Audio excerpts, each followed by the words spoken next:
Start a podcast, they said. It'll be fun, they said. And it is. But what they didn't tell you was how to properly market and monetize your podcast. You hear about other podcasts doing it, but you don't know how. My new book, 27 Ways to Market and Monetize a Podcast, solves this problem. You can get a free copy at podseam.com/free book. It's time to stop spinning your wheels, and it's time to start making connections, getting clients, and making money with your podcast. That link again is podseam.com/free book. That's podseam.com/free book. Welcome to the Frugalpreneur podcast. I am your host, Sarah St. John, and my guest today grew his organization, Nuclear Networking, to over $5 million in 5 years. He focuses on business growth strategies for companies he buys, builds, consults, and sells. Welcome to the show, Tyler Horsley. Hey, this is Tyler Horsley, Nuclear Networking. Thank you for having me on. Coming here from Denver, Colorado. Wanted to share a little bit about my background and history and what led me into starting the company Nuclear Networking. I come from a federal intelligence background. I know it's not as conventional as maybe others' paths. So coming from federal intelligence, worked for the IRS, Department of Homeland Security, and a military contracting firm, naturally found myself curious, loving the idea of exclusive knowledge, and actually remember the first time I put down a credit card for a masterclass to learn SEO. So throwing way back here, I was able to grow Nuclear Networking 100% year over year in a 5-year time frame. And now we actually serve a global audience. So sold a company to a private equity firm in which I'm still a partner, still the acting CEO at the time of this recording. And we now focus on SEO, SEM, and full funnel marketing, including sales automation. So it's been quite a journey, but I've always had the entrepreneurial itch. I knew that where I was in federal law enforcement wasn't exactly where I wanted to be. I did like talking to people, as you can imagine. Sometimes people don't like you in that space. So I wanted to get into the marketing space. It's been substantially more rewarding, and I've never looked back since. Now, starting the business itself, Nuclear Networking, was quite interesting. So speaking to bootstrapping businesses, I kid you not, it was the Fight Club story. It was myself and 2 other business partners in the basement in Longmont, Colorado. And we were sleeping in bunk beds. It was unfinished. So we had concrete, no insulation, and spiders, without using any hyperbole here. We also ate ramen, but one fancy way, just a little trick to spice up ramen, you can add spinach and rotisserie chicken to it. So moving forward, we did everything we possibly could. I actually remember doing custom reporting. We would take screenshots on our phones, iPhones at the time, from free analytics software on the 3 to 5 clients that we actually had. And we'd actually format those into a PDF report. We did that every month. We did anything we possibly could for free. So we highly leveraged free Google Suite.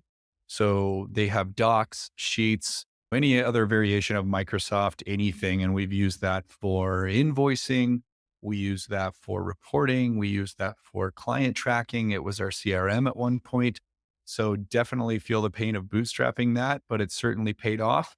And after being able to finally pay ourselves, after 6, 7 months of doing this, we were able to set aside money and allocate that to actually leveling up our resources, project management systems, and building software. So speaking to biggest successes and biggest failures in bootstrapping our business, I'd say the biggest successes right out of the gate. I think that at least in the services industry or something where it's going to involve client facing, client relationships, customer management, I think having a sales front, charisma, having your values show through and being friendly in those conversations is a really big advantage, right? So being able to build partnerships right out of the gate, I was able to go directly to agencies who didn't provide what we provided versus going directly B2C, right? Or technically B2B. But instead of me going out looking for individual customers, I actually went to companies and said, look, you design websites. We offer marketing. Anybody who goes through your funnel, designs a website with you, I'd love to offer them a free marketing evaluation. And that was the loss leader that really helped launch our company. The biggest failure or biggest learning opportunity here, I would warn or consider anybody starting a business, just really analyze the important stuff up front: operating agreement, opportunity analysis. Where do we think this company will really be in the future? is our partnership set up so all partners are equally incentivized and aligned? We had great partners, but without money, things become really tight. And then eventually we found out that only two of the services we were offering were actually converting and the other was not. And so we had to make really hard decisions to address that and to reposition the company at that period in time. So that's the biggest learning opportunity that I can recall. So covering best tips, tricks, tactics, and techniques or tools we use to bootstrap our business. I'm a huge fan of free, and I'm sure everybody else out there is. So even though this might sound simple, one of the best tips and tricks I've used is to become resourceful on Google and search engines like YouTube. We live in the best time and day and age for free information. You can almost learn a trade entirely on YouTube, or at least the 30,000 foot view. And if you're a salesperson listening to this, you can certainly learn enough to sell it. Get on YouTube, really learn about the ins and outs. Make sure that you listen with a discerning ear, right? Because anybody can post content. It doesn't mean it's true. And so through volume and vetting, you'll very quickly understand that 90% of people are saying one thing's right, but 10% maybe aren't. That 10% might find something that the 90 missed, or they might be wrong. So definitely use discernment there. A lot of people really focus on infrastructure, web design, marketing, and more. And while those things are important, really use your time, and this is free. Think about why you are better than your competitors. So if I lined you up with 15 of your competitors and give you 15 seconds to tell me why, what is it that you would say? And what is it that you would offer me potentially for free, consultation, downloadable, a cleaning, etc., whatever that might be. How are you going to keep my attention on you so I don't shop around? And so those are the things that are really worthwhile. And those are the best tactics and techniques that I've used that really help propel our business in the growth stage. Wanted to say thank you for having me on and thanks for tuning in and listening. As an offer for you folks, having been all the way at the bottom, going through really hard times and bootstrapping a company from nothing to something, fast forward to now, I buy, build, and sell maybe 1 to 2 companies a year, in addition to continuing to lead vision here at Nuclear Networking Growth Agency.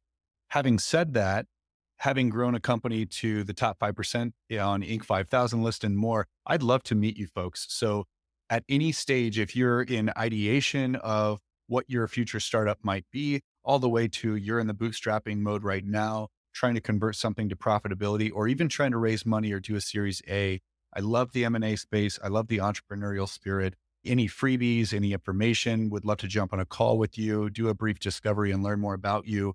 And for an official freebie just for this channel, go to nuknet.com, nukenet.com, or you could type in the full nuclearnetworking.com. Click, I'd like to improve my marketing or free analysis.